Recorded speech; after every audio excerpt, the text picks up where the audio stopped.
Today, we're taking a look at Jaipur's City Palace. Now, this isn't just any old museum. It's a living, breathing space where a centuries-old royal legacy is still unfolding right in the middle of the modern world. So, come on, let's step inside.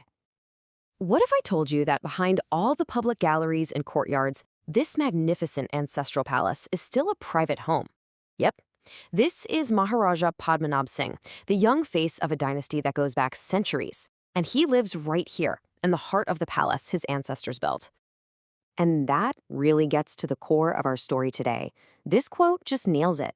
It perfectly captures the modern role of these royal families. It's this delicate dance between a legendary past and a super dynamic present. So how on earth did this incredible place even come to be? Well, to understand the palace, you really have to understand the city itself. See, Jaipur wasn't some happy accident. It was a vision, meticulously planned, with this incredible philosophy that connects the heavens right down to the streets. Okay, so it all kicks off with Maharaja Sawai Jai Singh II. He was dealing with water shortages and a growing population in his old capital, Amber, so he made a seriously bold move. In 1727, he founded an entirely new city, Jaipur, and put the city palace right at its heart. The construction was amazingly fast. By 1732, the palace was done. And that famous pink color, that actually came way later, in 1876, to welcome the Prince of Wales. The philosophy behind Jaipur's whole design is just, wow. The entire city was planned according to Vastu Shastra. It's this ancient science of harmonizing buildings with the universe itself.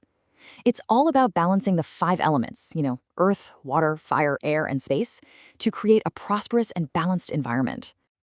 And this just shows you exactly how they put that philosophy into practice. It's brilliant. On the left, you've got the Vastu chakra, which is a kind of cosmic diagram for organizing space.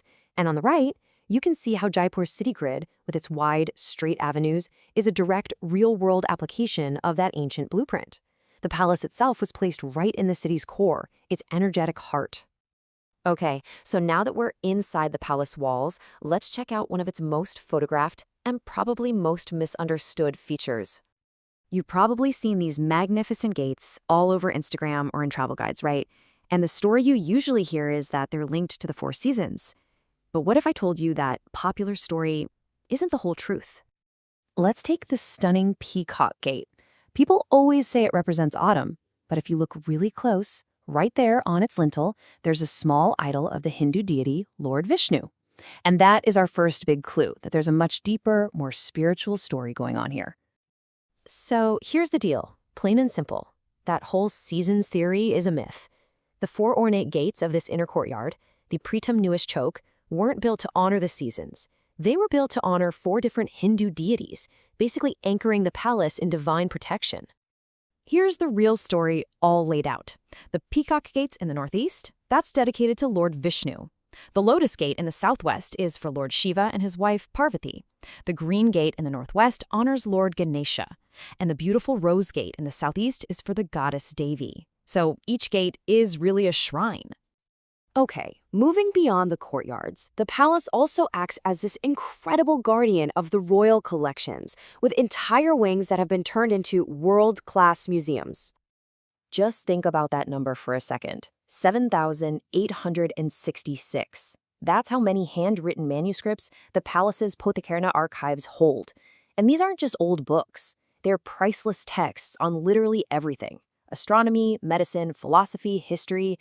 It really makes the palace a vital center of knowledge. And then you've got the Silehana, the armory. And wow, this isn't just a collection. It's a stunning testament to the martial history of the Rajput rulers, a warrior clan famous for their chivalry and courage. The gallery has this incredible array of weaponry, and they even have miniature arms that were made for the royal children. Okay, this is one of my favorite facts.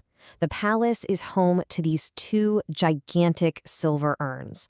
They are so massive that they actually hold a Guinness World Record for being the largest silver objects on Earth. They were made for Maharaja Madho Singh II so he could carry holy water from the Ganges River with him on a trip to England. How cool is that? All right, now let's go past the public museums and into the most exclusive part of the palace, the Chandra Mahal. This is the private 7-story residence where the royal family actually lives. And this is a rare glimpse inside. This is the Chavinivas, also called the Blue Room, on the fifth floor of the royal residence. With its stunning blue and white designs, it was created specifically as a retreat to enjoy the beauty of the monsoon season. It is absolutely breathtaking. And that right there is what makes this place so special.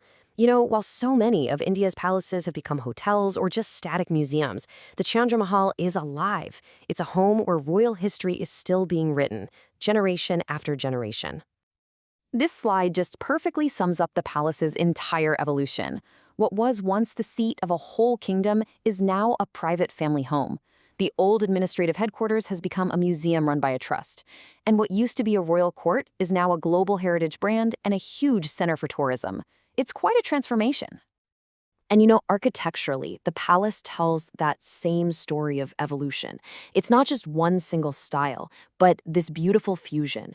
You can see the ornate balconies of traditional Rajput design, and they're blended with the elegant arches of Mughal influence, and you can even spot some later European details. This mix of styles really reflects Jaipur's own history as a crossroads of cultures. It's a true masterpiece. So we end right back where we started. The City Palace of Jaipur gives us one pretty amazing answer to this question. It shows us that history doesn't have to be sealed up under glass.